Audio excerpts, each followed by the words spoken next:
Atayo zalimabe ndenge nyonso akobenga yo solo ozonga epai na ye akobongola yo okoma mosantu kaye nazali koluka bapate na Yesu babungaki kala kati ya lopango ya tata okozonga epai na Yesu epai na ye okokota na kati ya lopango.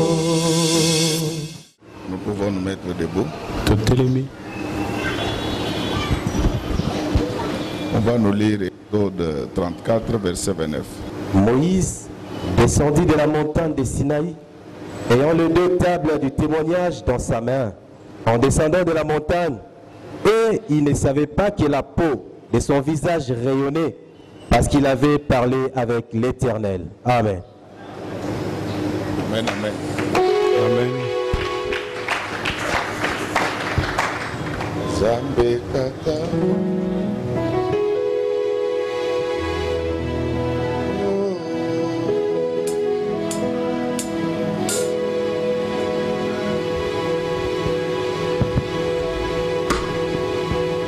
Zambe na tondio oh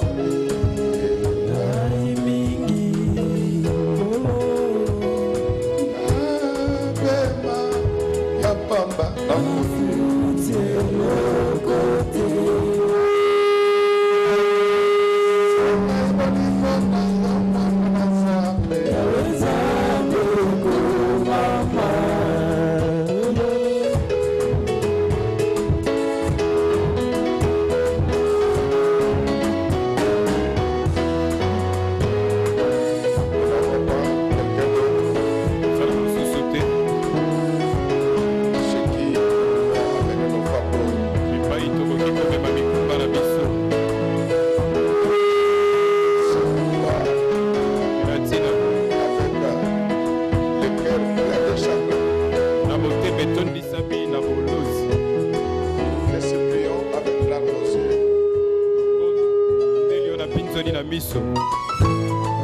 même quand on n'a pas encore exaucé, nous continuons à croire en toi.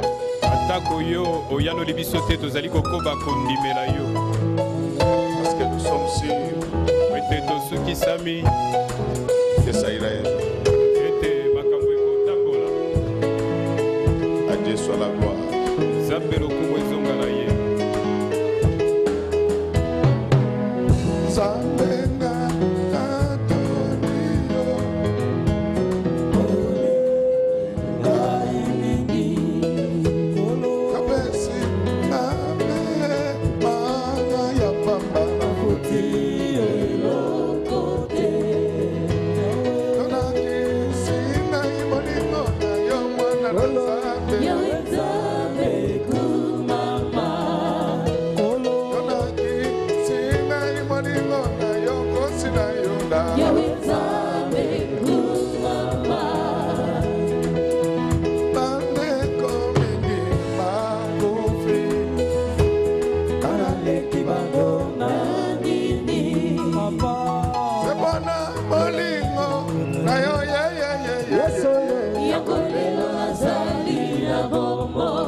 akokani na yo emo pesi Yaweza kumama. nani akokani na yo emo mundi molosi Yaweza kumama. motema na kese beli aya Osarelinga. ebonginga na yebe na yo libanga Yaweza kumama. yaweza me Yaweza Ozinanguya. Okumisa na yolibela. Okumisa na yolibela. Okumisa na yolibela. Okumisa na yolibela. Okumisa na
Amen, amen. Amen. Que Dieu vous bénisse. Nzamba pambola bino. Ce matin, Atongo na lelo. notre sujet Amala ikambola biso. s'intitule Yango ezali boye. Saint-Ia et Brasia. Nous pouvons acclamer très fort pour nous. Mbabola ezali kongenga. Est-ce que nous pouvons répéter ensemble? Saint-Ia et Brasia. Nous allons parler aujourd'hui Tokoloba lelo du chrétien, la lumière du monde. na mokristo wazali pole na mokili. Saint-Ia veut dire c'est une lumière qui Saint-Ia projette des likoloba. éclats. Ezali kongenga oya makasi. Donc, ça brille, mais avec les éclats. Ezali kongenga na olenga kokabu. Alors, comment le scintillant devient brésilien? Yango ekokoma lolenge ya mibale lolenge nini? Vous verrez que lorsque vous avez de l'eau dans un bassin, Okomona tango ozali na mai na kati na sani. par exemple, il y a les jets de lumière, Ezali na jet de lumière ezali na kati. Na ndako. vous trouverez les mêmes jets de lumière en train de faire dans les bassins d'eau. Bokomona mwindango ezali kopela pe na kati na mai na sani. C'est ça brasier. C'est ça brasier, donc il devient brésilien. Yango nde brasier kongenga lisusu. Donc, les chrétiens est lumière du monde, Mokristo azali pole na mokili. pas seulement pour éclairer les autres, Kaka pona kongengisa ba mosusu te. mais il doit aider les autres à avoir aussi de la lumière. Esengeli ye asunga pe ba mosusu bamona pe De pole. mettre aussi de la lumière. Ko pesa pe pole. C'est ce qu'on appelle en physique la photoélectricité. Yango nde C'est-à-dire babengi na physique. la lumière touche les murs, Pole ezali kosimba mais les murs à son tour nous retournent également la lumière. etutu songolo etutu pe ezali kozongisa pole yango. Mais La source, ce n'est pas les Brésiliens. kasi liziba ezali bipai mwinde ezali La kongenga te source reste les Saint-Ian. liziba ezali nde bipai pole ezali kobima. Est-ce que nous pouvons acclamer très fort? Alors, nous nous sommes compris, j'espère. toyokani na kanisi Et si vous êtes vraiment sincère, soki bozali penza vous verrez que c'est exactement ce qu'on venait de nous lire. na solo bokomona ete yango nde penza bauti kotangela biso. Est-ce que nous pouvons acclamer très fort? tokoki kobeta maboko makasi. Mes chers amis, on nous parle de l'histoire que nous connaissons tous. bazali kolobela biso lisolo toyebi biso nyonso malamu. Il s'agit de Moïse. lisolo yango etali nde mose. Moïse a été appelé par Dieu. mose ye abengamaki na nzambe. Et ce n'était pas la première fois qu'il montait sur la montagne. ezalaki mbala liboso te oyo azalaki komata na ngomba. Moïse s'est retrouvé plusieurs fois sur la montagne. ye amikutaka mbala ebele liko na ngomba. Mais cette fois-là, kasi mbala oyo c'était à la demande de Dieu parce que dans sa colère, il avait déjà cassé les premières tables qui contenaient les commandements. ezalaki na bosenga na nzambe po ete na mbala liboso asilaki kopanza Et Jésus va nous bitando. dire que je suis d'accord avec toi. nazali mpe kondima elongo na yo. Tu avais agi de la sorte parce qu'ils adoraient un veau en lieu et place du Créateur. ezali po ete bango bazalaki kongumbamela ngombe na esika ya mokeli. Et c'est ainsi qu'il va lui dire qu'il retourne encore. nde boye ye nzambe akosenga na ye zonga lisusu. Porte encore des tablettes, je veux faire quelque chose. mema lisusu bitando mibale ngai na kosala likambo. Mais cette fois-là, kasi mbala oyo Moïse mose ne remonte pas comme il avait fait par le passé. ye amati lisusu na olenge asalaki na ntango elekaka te. Moïse, mose il va monter pour y séjourner pendant 40 jours et 40 nuits. ye amataka mpo na kofanda kuna mikolo tuku minei butu mpe moi. C'est pourquoi, si vous êtes serviteur de Dieu, si Ndeboye. vous êtes enfant de Dieu, soki oza mosali na nzambe mpe mwana na nzambe tant que vous n'avez pas fait comme Moïse, wana yo osali na ye lokwa mose te ne le critiquez pas. yo kotonga ye te. Donc, le Moïse ici, qui a le visage rayonnant, mose oyo azali na elongi ezali kongenga c'est le Moïse qui était malmené par ses frères. ezali mose oyo azalaki kotungisama na bandeko na ye. Et à l'époque, ndeko yango il n'avait aucune marque distinctive. azalaki na elembo ya bokeseni ata moko te liko na ye. Bien aimé, balingami je voulais vous dire que Dieu nalingaki koyebisa bino ete nzambe utilise les gens asalelaka bato à la hauteur des sacrifices qu'ils font pour lui. na bosanda ya komipesa mpo na nzambe oyo bato bazali kosala. Amen, amen. amen. Alors, ceux qui ne connaissent pas, bayebi te ils se limitent seulement à critiquer les autres. bango bakosuka kaka na kotonga pourtant, bamosusu wana nde Et leur visage bango elongi na bango n'a pas encore rayonné. yango engengi na ino te. C'est ainsi que l'apôtre Paul dit ceci. nde boye ntoma polo oyo azali koloba boye C'est ce qu'ils font chaque jour. ezali oyo Quand il lit bakosalaka Moïse, mokolo nyonso ntango bazali kotanga le voile mose po ete demeure encore. po ete elamba ezali koumela lisusu.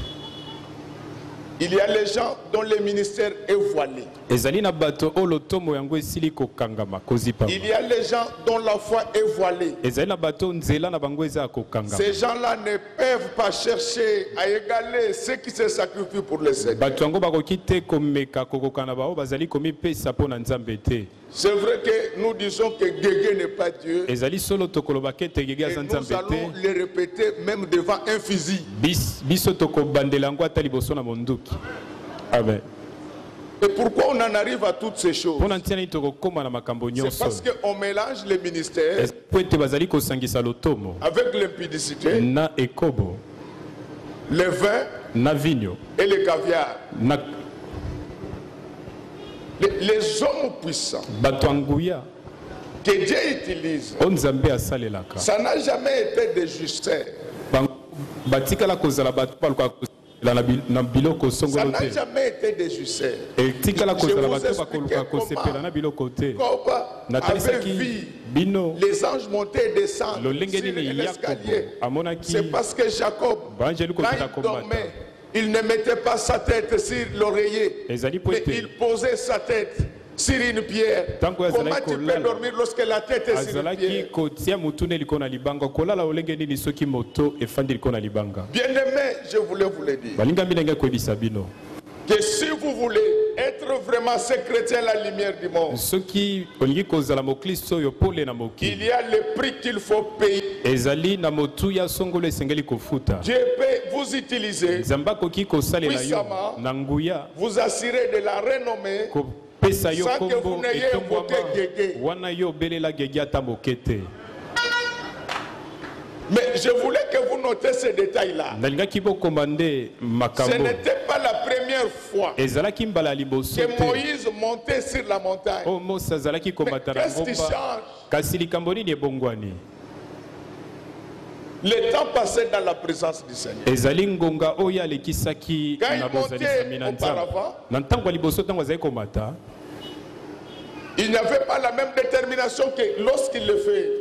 azalaki na lolenge Il moko te séjourna 40 jours ye afandaka et kuna 40 nuits. mikolo tuku minei butu mpe moi C'est pourquoi nous, dans cette église, nde boye biso na eklezia oyo pour nos jeunes à sec, mpo na kokila bilei na nous ne biso dépasserons jamais 40 jours. biso tokolekisa mikolo tuku minei La te Bible dit, biblia elobi faites tout bosala nyonso selon le modèle. kolandisama na ndakisa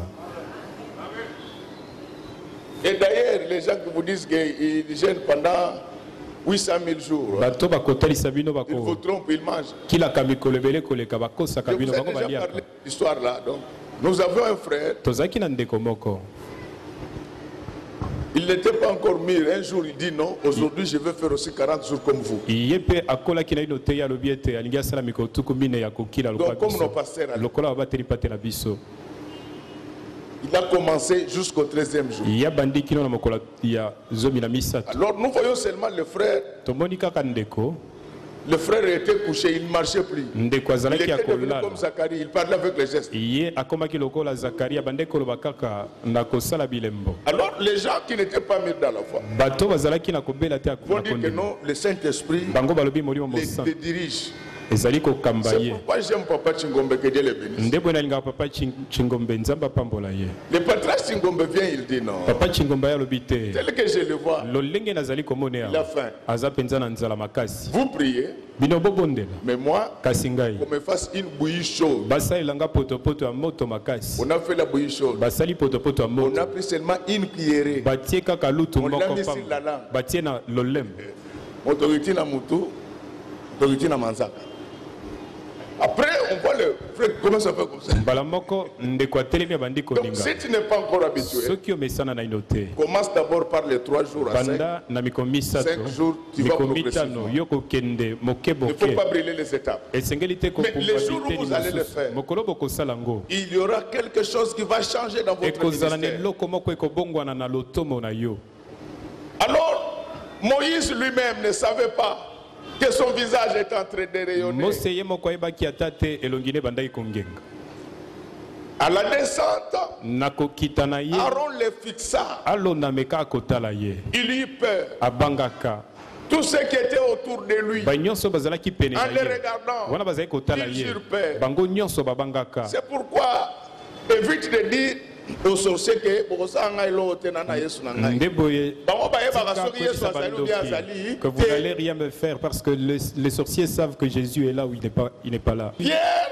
Ne parle pas beaucoup. n'avait pas besoin Petelo de dire qu'il était l'ami de Jésus. azalaki na posa koloba Mais te l'ombre de azalaki Pierre moninga na Yesu Guérissait tous les kasi malades. elili na ye Qu'est-ce ezalaki que c'est kobikisa marqué? banyonso bazalaki na Que ton bokono ombre tika elili puisse na yo na chasser ntongo ya tous les lelo sorciers. ebenga na bademo na nyonso amen. Donc, quand quelqu'un a Dieu, ntango moto aza na il ne nzambe crie pas. akogangaka te. Quand vous voyez quelqu'un qui Tant qu'on commence à trop crier, moto abandi konganga mingi il y a forcing. Il y a forcing. il est en train de faire tout pas avec la force. Quand Dieu est là, ntango nzambe azali il fait sa propre publicité. nzambe ye moko akosala ete ayebana. Quand Jésus sera en toi, Ce qui est soit cause en la il kati na fera yo, ta propre publicité. akosala ete yo yeba. Donc Moïse qui avait Dieu Mose oyo azalaki na Nzambe. ne connaissait même pas Ye ayebaki que te les choses avaient changé dans ete sa vie. makambo ebongwamaki na bomoi na ye. Tu ne te connais pas. Omiyebi te Il y a des choses eza makambo qui ont déjà changé dans ta vie. oyo esili kobongwa na Les gens bomoi na qui ont yo. des yeux pour voir. Bato baza na miso mpo na Quand ils komona te regardent, ntango bazali kotala ils yo te voient en train de rayonner. bazali komona yo ozali kongenga. C'est ça être saint. Wana nde kozala moto azali kongenga. Bien-aimé, Alingami ceux qui contestaient avec Moïse, baye bazalaki kotelemela Mose ils commencèrent à le respecter. bango babandaka kotosa ye. Président, viens, tu vas nous lire le 30e verset. Moi, je suis surpris quand je vois les gens qui sont en train de se chamailler Ntango namoni bato en disant koswana koloba ete Yozana Nzambe te, toi Yosana tu n'as pas Nzambe. Dieu, nous nous avons Dieu. Nzambe aliputa ya mutu te. Dieu ce n'est pas le pain. Alléluia. Quelqu'un Et puis, personne. il faut être comme moi. esengeli kozala Moi, lokola ngai. là où les gens se disputent, Ngai bipai bato en bakobendana disant que moi j'ai Dieu, nakoloba ete ngai naza na moi je n'ai pas Dieu. ngai naza na Nzambe Moi je te. me présente en disant Ngai nakolia que c'est moi le diable. ngai nde diabolo. Comme ça, il n'y a pas de dispute. Boye koswana ekosila. Mais la Bible dit, Kasi Biblia vous elobi les reconnaîtrez bokoyeba bango. Amen. à leurs œuvres. Na misala na bango nde. Tu peux changer de titre comme tu Okoki veux. kobongola bakombo Mais lolengo vous les lingi. reconnaîtrez. Kasi bokoyeba bango. Vous les reconnaîtrez à leurs œuvres. Bokoyeba bango na C'est misala na pourquoi bango. moi je ne perdrai jamais mon Nde temps. boyenga na kobungisa Et ntango na ngai te. je ne perdrai jamais mon temps nakobungisa ntango na à ngai soki discuter moke avec te les gens. ya koswana na Nous, bato. nous avons Dieu. Biso toza na Vous, Nzambe. vous n'avez pas Dieu. Bino bozali na Nzambe te. Est-ce que les gens qui te regardent, Bato bazali si kotala ce yo. sont des chrétiens, Soki ezali baklisto. est-ce qu'ils peuvent te reconnaître comme la Bakoki fille du Seigneur? kotala yo bayebi ete ozali Est-ce mwana que na les gens nkolo. qui te pressent le sein Bato bazali kofela peuvent te reconnaître comme la fille bakoki du Seigneur? koyeba lokola mwana na nkolo. Malgré ta Bible, Atako Biblia na yo. bayebi ko asuka bula. Tu peux avoir l'église Okoki kozala de eklise 2 milliards de membres. ya bandimi Mais ebele. si tu es impudique, Kasi soki oza moto on ekoko, passe à te mais aux anani, mpiodi. tu n'es pas un pasteur Vous pouvez répéter ensemble, mpiodi. piote. Mes chers amis, tels que nous sommes là, Dieu Lolenge a déjà tozali placé Nzambe des signes distinctifs. asili kotia bilembo Sur nos bokeseni fronts. likolo na bilongi Et na biso personne ne nous moko fera te du mal. akosela bino mabe. Lis-nous le 30e verset, s'il vous plaît. Aaron et tous les enfants d'Israël regardèrent Moïse, et voici, la peau de son visage rayonnait, et ils craignaient de s'approcher de lui. Ah, ceux qui craignent là, Bato bazali kobanga c'est ceux qui disaient que non, est-ce qu'il n'y a que lui? bango nde bazali koloba ezali kaka nde ye azali Mes amis pasteurs, bandinga bateli pate dans cette affaire, na makambo nous pouvons tous être pasteurs. oyi so nyonso Nous bateli n'aurons pate jamais la même grâce. kozala na ngolu ya lolenge moko Jamais. te. C'est pourquoi moi j'ai un principe dans ma nde vie. boye nazali na Je ne me lolenge compare à ya personne. kosala na bomoi na Je fais ma mikokanisaka propre course. na moto moko te La seule nakokima chose moto qui na me ngai moko console, likambo moko ezali C'est kobondisa qu'un ngai ange ezali ete m'est angelu apparu encore ce matin. abimeli ngai lisu na ntongo ya Il m'a lelo dit ceci, alobi na nga que boye le Seigneur compte sur toi. nkolo azali kotalela yo. Amen. Est-ce qu'en disant cela, je dis que je dépasse les autres? wana alobi boye Non. nalobi naleki bato mosusu te. Ne me comparez pas aux autres. bokokanisa ngai na bato mosusu Ne te. comparez pas notre église aux autres. bokokanisaka eklezia na eklezia bato mosusu te. Apprenons à faire notre propre course. toyekola kokima mbango na biso Nous ne moko. prions pas par rapport à autrui. biso tozali kobondela Nous kolandisama na prions bamosusu par te. rapport tozali à kobondela nous-mêmes. kolandisama na biso S'il moko.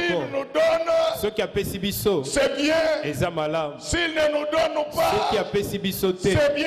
eza malamu. Mais tout ce que je sais, kasi nyonso nga c'est qu'il nayebi est écrit dans la Bible ekomami na biblia ete que mon rédempteur ete mosikoli na ngai s'élèvera. akotelema. Je voulais dire à quelqu'un ngai koyebisa moto que ce moko matin, na ntongo ya lelo ton rédempteur mosikoli oyo ya ngai s'élèvera. akotelema. Amen. La Bible dit, biblia elobi Dieu résiste aux orgueilleux, nzambe atelemelaka baya lolendo mais il fait grâce kasi asalaka ngolu aux humbles. na baye bamikitisaka. Les chrétiens, c'est cette lumière-là. C'est ce que nous attendons de toi. Il faut que tu puisses briller. Pas seulement éclairer les autres. Il faut les contaminer. Nous allons mettre fin à l'impudicité dans l'église. C'est pourquoi les filles, écoutez, tu es ok. Je suis ok. Tu n'es pas ok. Je ne suis pas ok. Si on t'engrosse dans cette église, je te chasse. Si je t'attrape avec un garçon dans un coin noir, je vais faire intervenir la police pour des raisons d'enquête. Pour savoir vous parliez de quoi. Je serai heureux si les jours de votre mariage, on vous épouse vierge. Répétons ensemble, mes amis, scintillant. L'église n'est pas une poubelle. Même la poubelle a des poubelliers. Mais l'église de Congo va mal. Les pasteurs sont devenus ivrognes, polygames, impudiques, et on dit que personne ne parle. Moi je parle au nom de Jésus.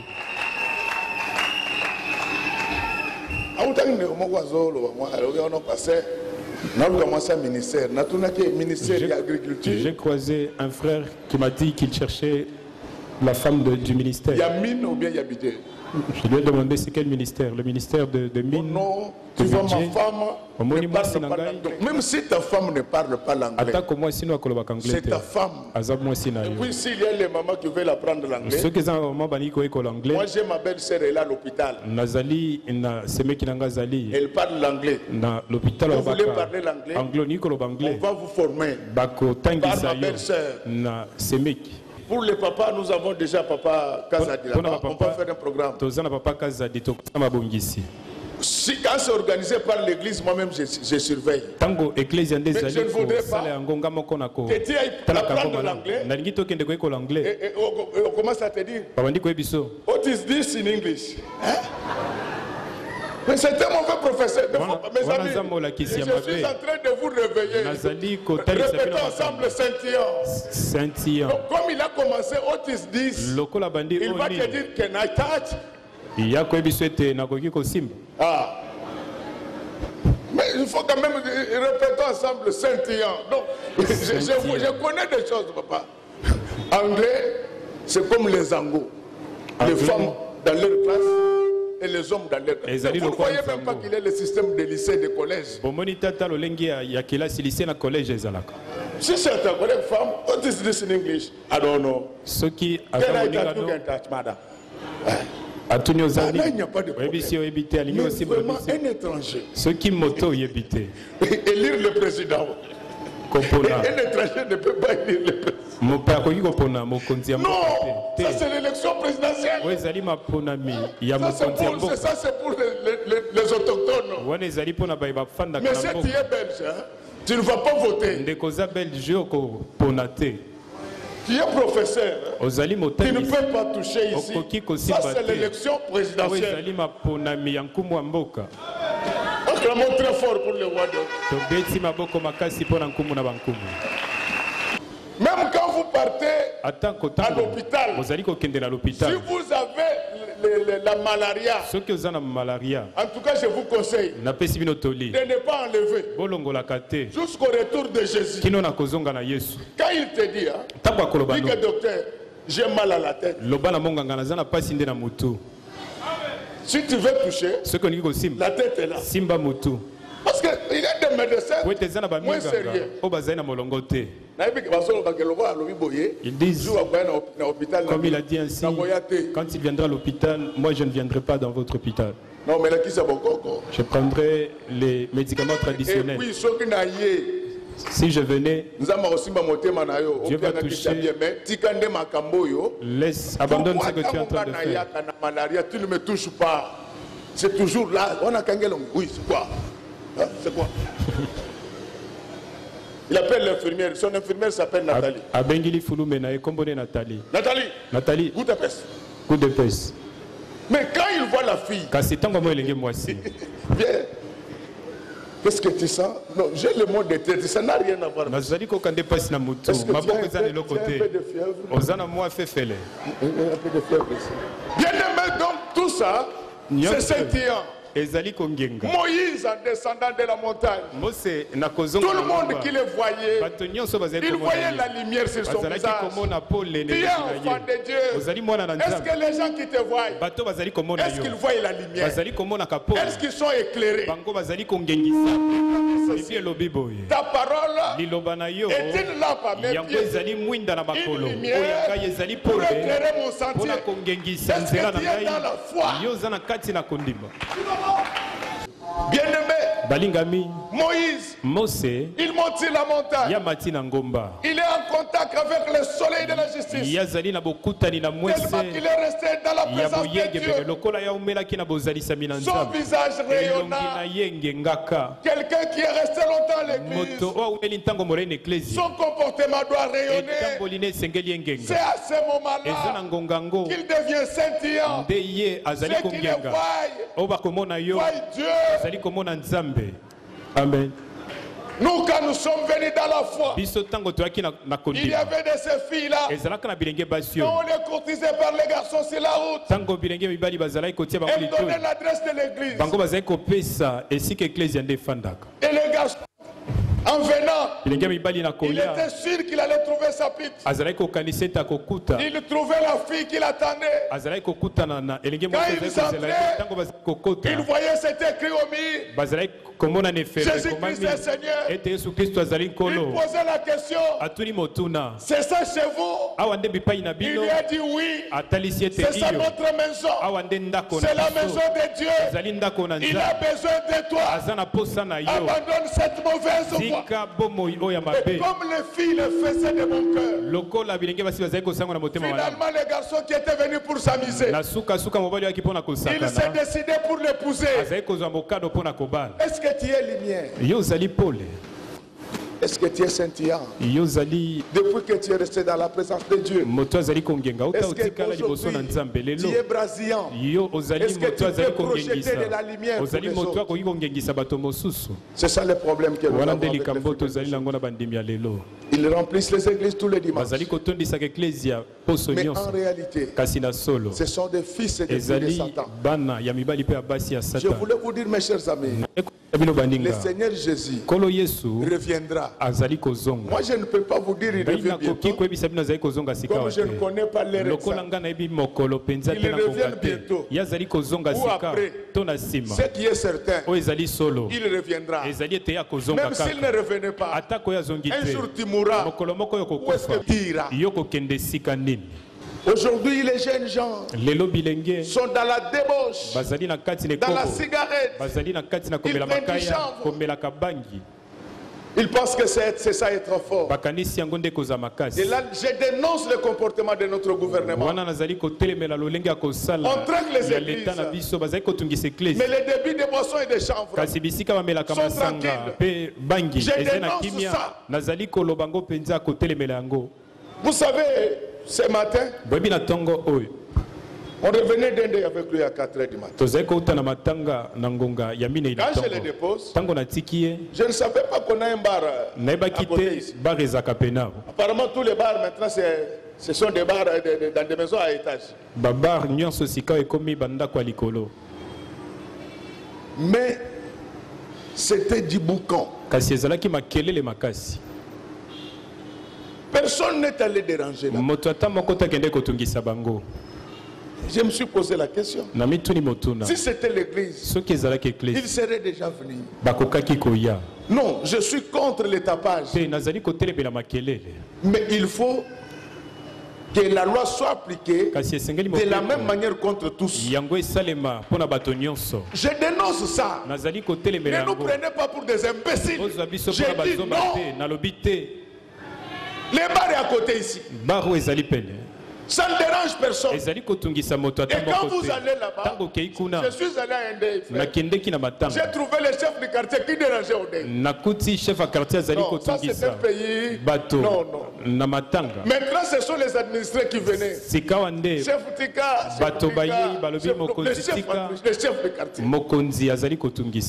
Bien aimé.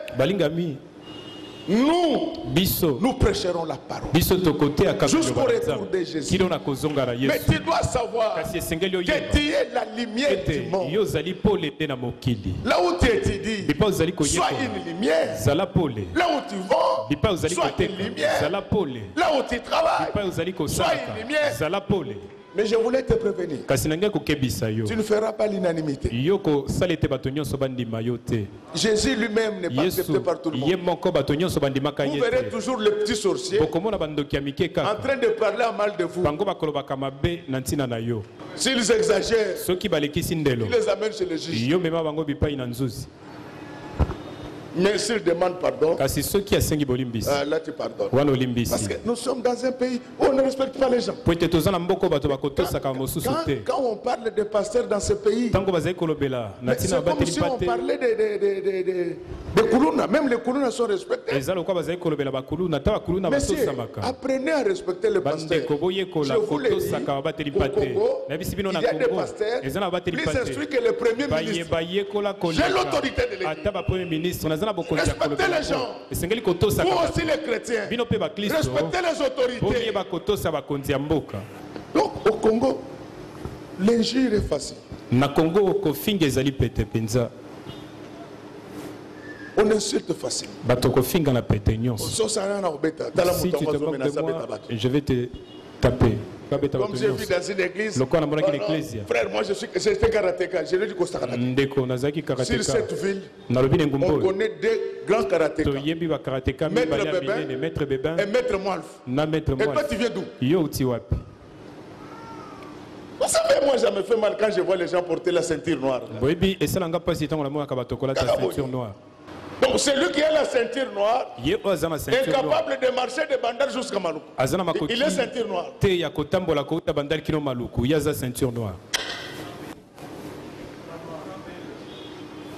vous trouvez même dans nos quartiers quelqu'un qui n'est même pas fort. 60 kilos. Mais regardez comment il marche.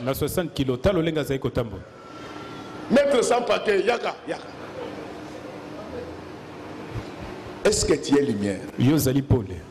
Comment Moïse a été scintilla et brésilien? Il avait la lumière sur son visage, mais il avait une véritable lumière entre ses mains. C'est ça qu'il est venu communiquer au peuple. Je voudrais que partout où tu passeras, que tu puisses parler de Jésus, que tu puisses remettre les deux tablettes, que tu puisses parler de l'Ancien et du Nouveau Testament. Dominique, Nique, ça n'allait tout simplement. Tout est pauvre, chantons. En tout chemin, en tout lieu, il ne parle du bon, il n'est pas que du bon. Pasteur, si un pasteur fait l'impudicité, d'ailleurs vous savez comment ça fonctionne ici. Donc, vous le faites à 12h30. À 12h30, 2 secondes. Vous êtes déjà exclu de la Linafoot. Vous êtes exclu de l'église. Un pasteur, ça ne doit pas être un impudique. Ça ne doit pas être un ivrogne. Tu dis que tu prends du vin. Donc, à ce se venger. Au monde, il y a Akola Nantamba.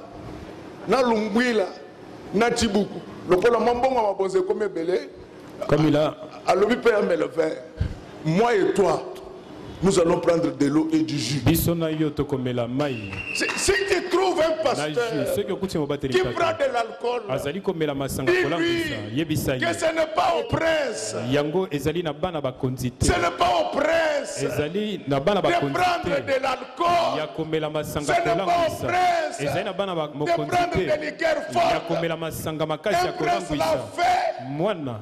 Il était ridicule jusqu'à sa mort. Il a laissé la malédiction dans sa maison. Il s'appelait Noé. Son corps a été vu par son fils. À cause de quoi? De l'ivrognerie. Même si le premier ministre est dans ta maison, il demande de l'alcool. Que dans cette maison, ça n'entre pas.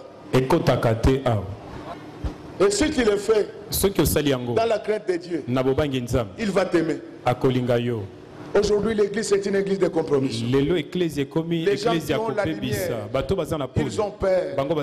Mais non, lorsque vous acceptez de servir Dieu, vous vous exposez à la critique de tout le monde. Prêchez ce qui est vrai. Tout le monde ne vous croira pas. Même Jésus, tout le monde ne le croyait pas. La lumière du monde, c'est quoi? C'est quelqu'un qui a un bon comportement. C'est quelqu'un qui a de bonnes œuvres. Pour te décourager, il y aura des gens qui viendront te critiquer. Même à ta présence, ne te décourage pas. Et ne permet pas à ces produits de la faveur de se jouer de Jésus. Il y a des journalistes que je respecte beaucoup, très intelligents, incorruptibles, mais les autres, ce sont les anciens tricheurs des petits instituts supérieurs. Et ce sont ces gens-là qui disent que non, le cardinal c'est qui? Le cardinal c'est le pasteur. Le cardinal c'est le pasteur. Et je ne pense pas que dans ta famille, il y a quelqu'un qui a un quotient intellectuel comme celui du cardinal. Ne faut pas inciter le cardinal. Dans une société, il y a des images fortes. Les symboles d'une société, ces gens-là, on ne les insulte pas publiquement. Qui sont dignes? C'est le chef de l'État. Ce sont les leaders d'envergure. Comme le feu Papa Étienne Tshisekedi. C'est le cardinal. Ah, c'est Godet. Amen. Ah oui. Il faut respecter les gens. Vous êtes chrétien. Partout où vous passez, que les gens voient la lumière. Un jour, Moïse était de passage autour d'un buisson. Les buissons étaient ardents. Qu'est-ce qui attira le regard de Moïse vers le buisson? C'est la lumière. Je ne parle pas de la lumière qu'on transmet par les religions japonaises. Non. Je ne parle pas de ça. Je parle de la lumière en tant que comportement conforme à la parole. Pourquoi ce pays ne marche pas? C'est plein de volets.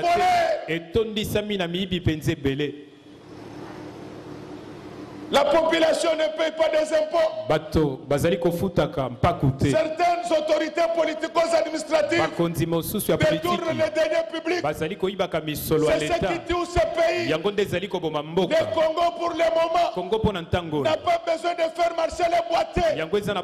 Pour le moment, le Congo a besoin de faire marcher les démons de haine, les démons de division, les démons de détournement, les démons de vol, qui est dans le cœur des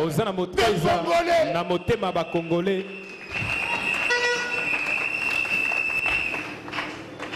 Vous trouvez quelqu'un qui a triché pendant toute sa vie. Et il veut témoigner à l'église. Ça, c'est insulter Dieu. Et malheureusement que dans la plupart des universités, c'est autorisé maintenant la tricherie.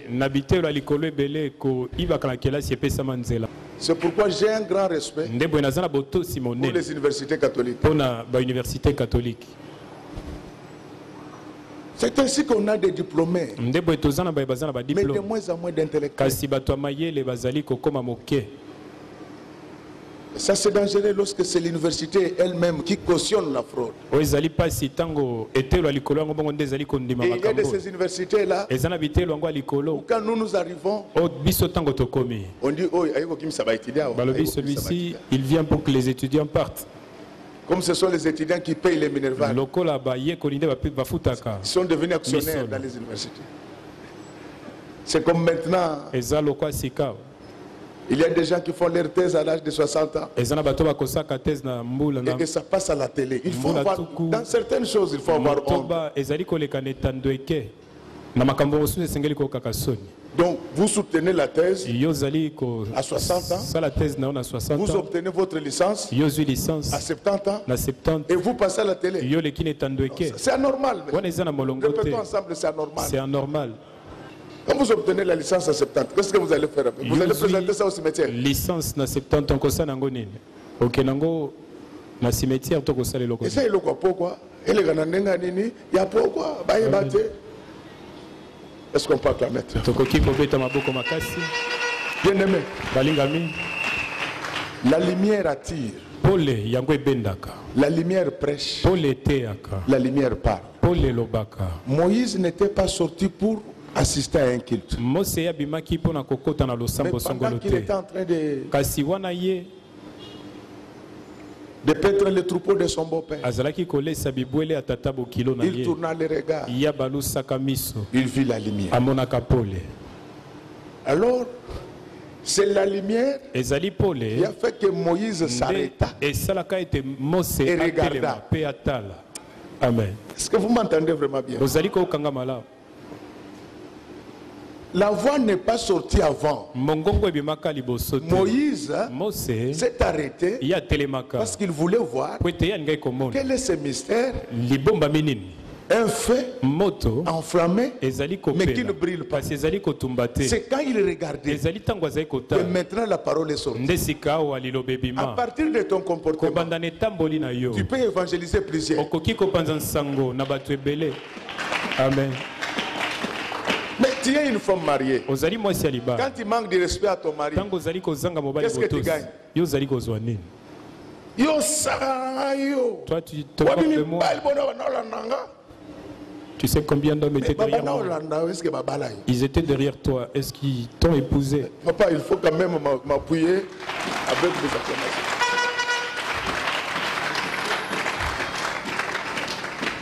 Tu peux gagner ton mari par ton comportement. Il vient, il parle. Regarde. Si quelqu'un veut parler, laisse-le parler. Il va se fatiguer. Qu'il parle. Même la radio. Elle parle.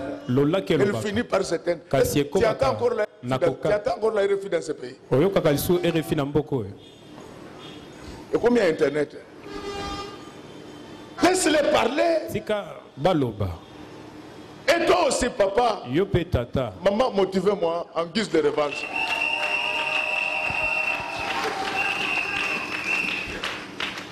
Mais quand tu t'adresses à ta femme, c'est comme si tu t'adressais à un animal. Et puis, tu dois présenter des excuses solennellement. Tu as dit à ta femme, est-ce que tu as déjà vu un chien donner naissance à de belles femmes comme mes filles ici? Tu insultes pourquoi? Pourquoi tu insultes ta femme? Cette femme, t'es fidèle, elle prépare pour toi, elle fait tout pour toi, et tu la traites comme n'importe qui.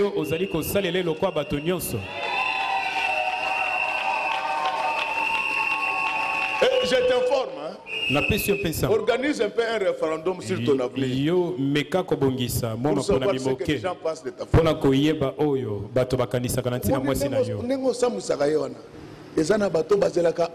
Tu vois comme tu es en train de la ridiculiser. Il y a de ces gens-là qui attendent. Laisse là tu vas poser la question à ton voisin de savoir lui aussi il était derrière. La valeur d'une chose.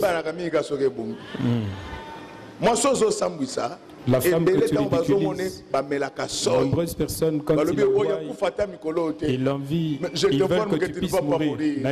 Il faut bien traiter ta femme. Même si elle ne vient pas dans notre église, c'est ta femme. Montre-lui l'amour. Pas l'amour là, verbal. L'amour avec acte. Un jour, tu viendras la trouver ici. Il dit, qu'est-ce que tu es venu chercher ici?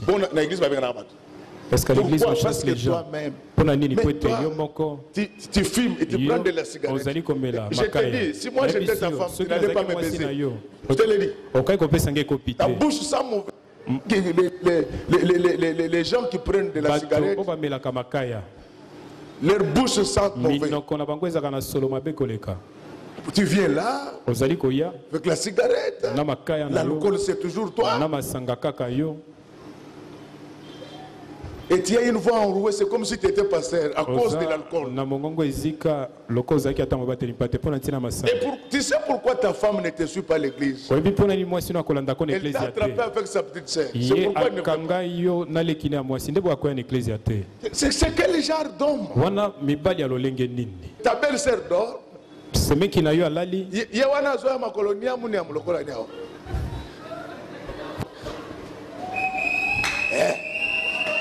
Mimi. Donc je vais vous dire ce qui est arrivé. Je vais dire au papa, maman, soutenez-moi, je suis un bon prédicateur. Ça va t'arriver aussi. Je connais un homme qui courtisait sa belle-sœur. Sa belle-sœur lui disait, vous aussi les filles, retenez ce que je dis là. Sa belle-sœur lui a dit que nous ne sommes pas une famille de pites. Tu es avec ma soeur, tu veux sortir avec moi. Tu nous prends pour qui?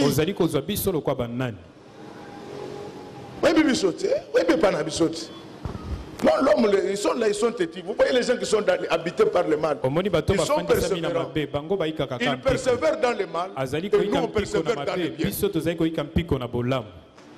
Amen. Alors, nous, on a constaté, à un certain moment, la fille ne les respectait plus. Il y a des gens qui ne méritent pas respect dans la vie. Ces mecs,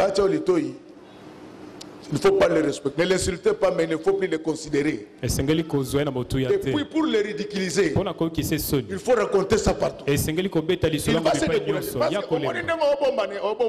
Parce que comme tu es en train de cacher, c'est pourquoi ils sont tous. Il va se convertir par force, je te dis. Si tu te fâches, tu appelles ses propres parents. Tu fais une lettre. Il va arrêter.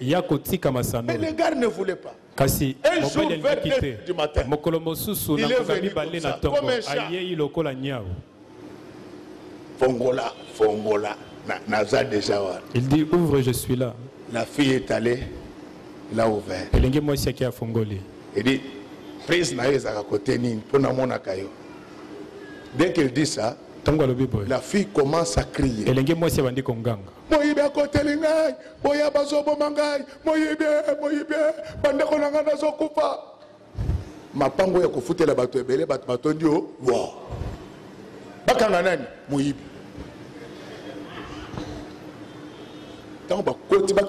Quand ils sont entrés pour arrêter le voleur, 62 ans et 7 mois. On a vu un papa de 62 ans et 7 mois. Habillé comme Adam dans le jardin d'Éden.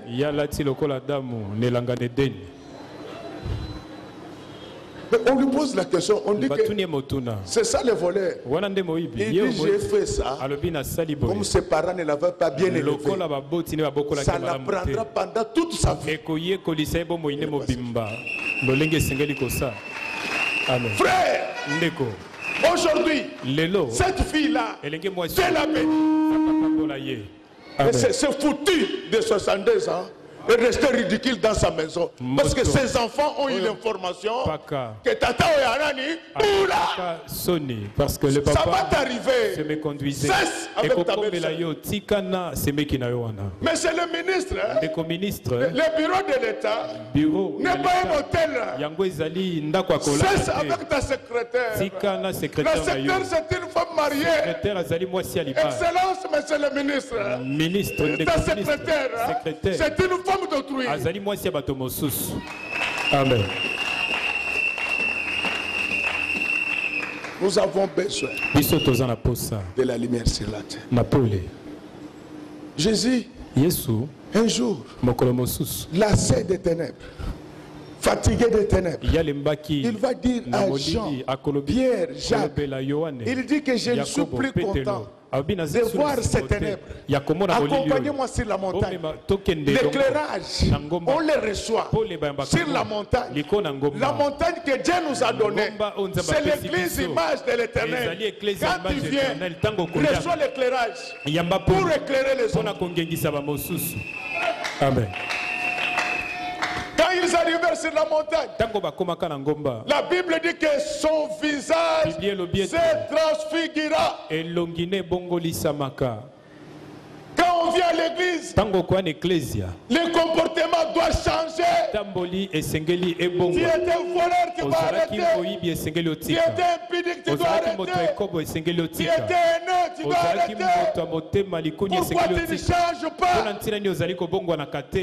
Plus il y a des églises, plus il y a des crimes.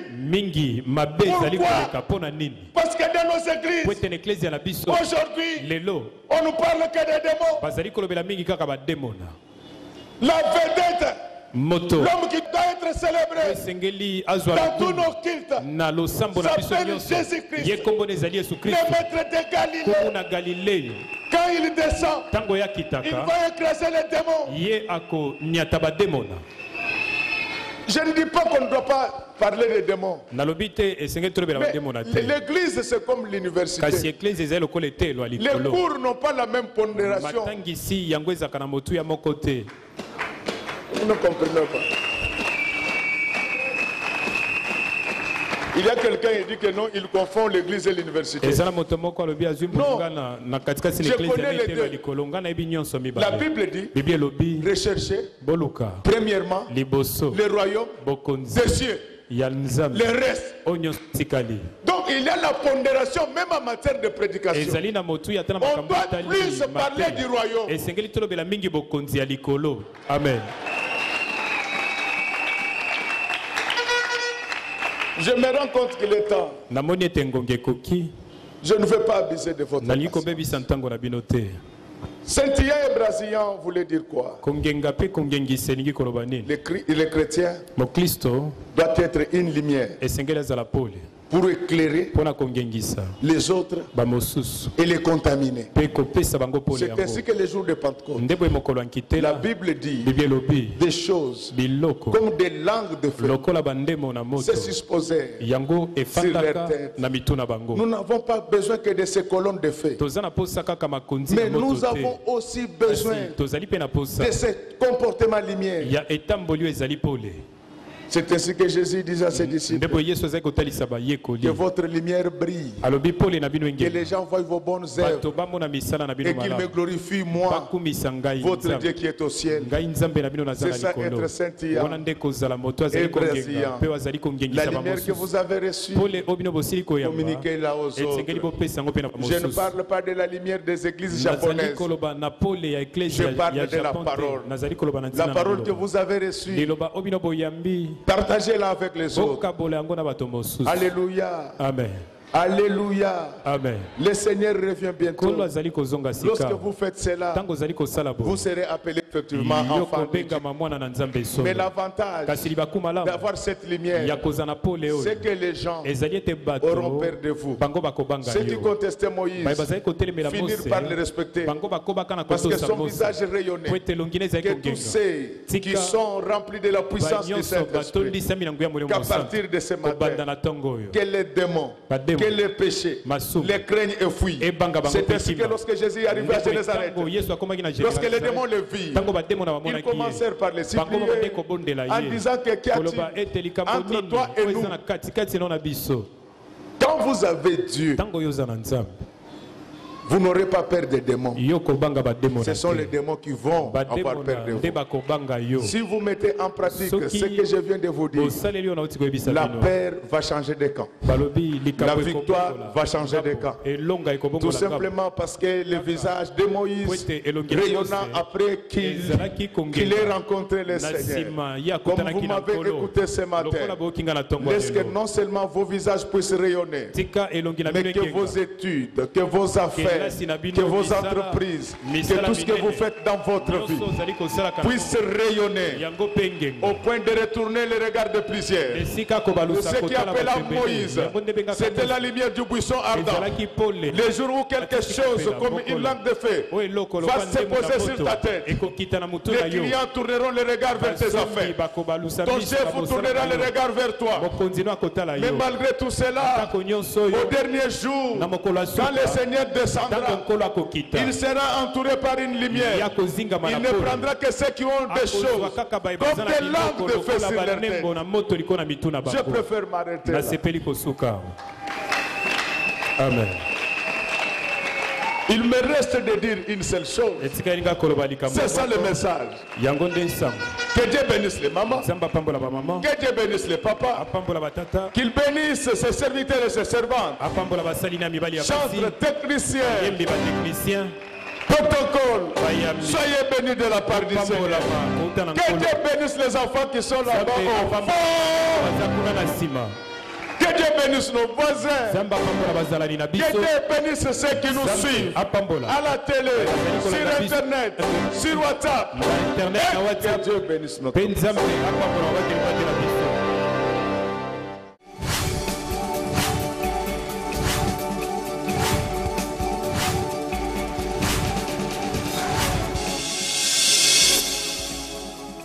Kolo Yesu apoyaka moto te atayo zalimabe ndenge nyonso akobenga yo solo ozonga epai na ye akobongola yo okoma mosantu kaye nazali koluka papa te na Yesu babungaki kala kati ya lopango ya tata okozonga epai na Yesu epai na ye okokota na kati ya lopango.